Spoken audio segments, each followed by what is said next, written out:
Balik kay Natsuki, sinabi nitong sa ngayon, ang lahat daw ng mga baril na ipinamahagi nila ay useless junk na lang.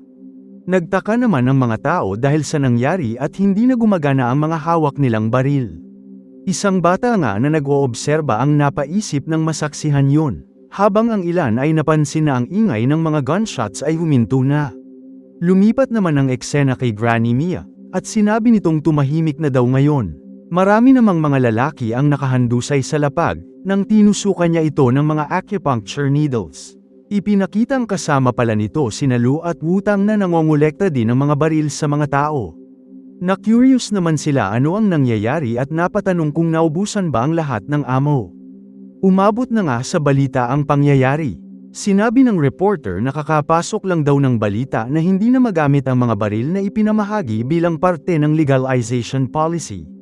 Suspetya ng mga eksperto ay hacking operation ito na ginawa ng isang hindi matukoy na grupo. Mabilis nang nag-trending sa social media ang balita na yon. Bilang resulta, napanatag ang iba at inisip na ligtas na daw ang mga clay ngayon. Inisip nga ng isang ina na siguro ay pwede na siyang lumabas at mag-grocery para sa hapunan nila. Balik naman kay X, tinanong nito si Shin kung sila daw ba ang may pakana nun. Sagot naman nitong hindi niya daw alam. Sa isip-isip niya, hindi niya din alam ang nangyayari at inisip na jammed lang ata ang mga baril.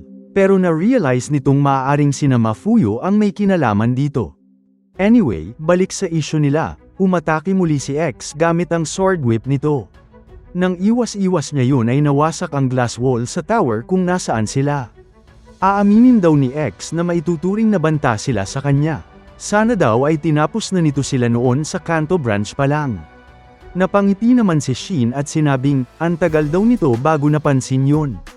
Nabahala naman siya nang maisip na nakikipagtalo ito sa Big Boss, pero kailangan niya daw gawin yun. Inalala naman nito ang payo ni Nagumo na kapag nakaharap niya daw si X, mahalaga na hindi ito magbigay ng kahit anong bloodlust dahil maaari nitong ma-activate ang persona ni Mr. Takamura. Muli, pumorma na si X at ginamit ang weapon niya, dahilan upang mabahala si Shin. Tinarget siya nito gamit ang sword whip, kaya naman pilit na umiwas ito. Kung isasantabi daw ang Mr. Takamura side nito, kahit si X lang bilang siya, ay mabigat na kalaban na. Nagtaka naman ito nang mapansin ang upuan ng fighter jet doon. Maaaring nalaglag daw ito doon kasama ng mga rubble mula sa taas. Sumugod namang muli si X dito. At dahil do or die na ang sitwasyon, naisipan ni Shin na umupo doon at may hilahin sa ilalim nito. Bilang resulta, gumalaw ito at tumilapon palabas ng tower, kasama na din si X dun. Hindi ito makapaniwalang hinayla niya ang ejector seat. Dahil dun, mas lalo daw nitong pinapaalala sa kanya ng paulit-ulit si Sakamoto. Bumagsak ang dalawa mula roon, ngunit hindi pa din tumigil si X at sinugod pa din ito habang nasa ere. Nagtaka naman ang nasa ibabang floor nang mapansin sila mula sa bintana na nahuhulog. Hawak pa din ni X ang weapon nito, habang nasa ilalim niya si Shin. Pumorma uli ito upang hatawin siya gamit ang whip na yun, gayunpaman, dumiretso silang bumagsak sa super aquarium. Nagtaka naman ang nasa labas nang mapansin yun. Tumagos sila sa ceiling at diretsyong nahulog sa malaking fish tank mismo sa loob, dahilan upang mapansin sila ng napakaraming mga tao. Hindi makapaniwala si Shin na doon sila dumiretso. At sa tingin niya, dahil doon ay ligtas na siya. Gayunpaman, nabahala ito dahil napakaraming mga tao doon kung maglalaban sila. Samantala, napatigil naman si X nang mapansin ang aquarium.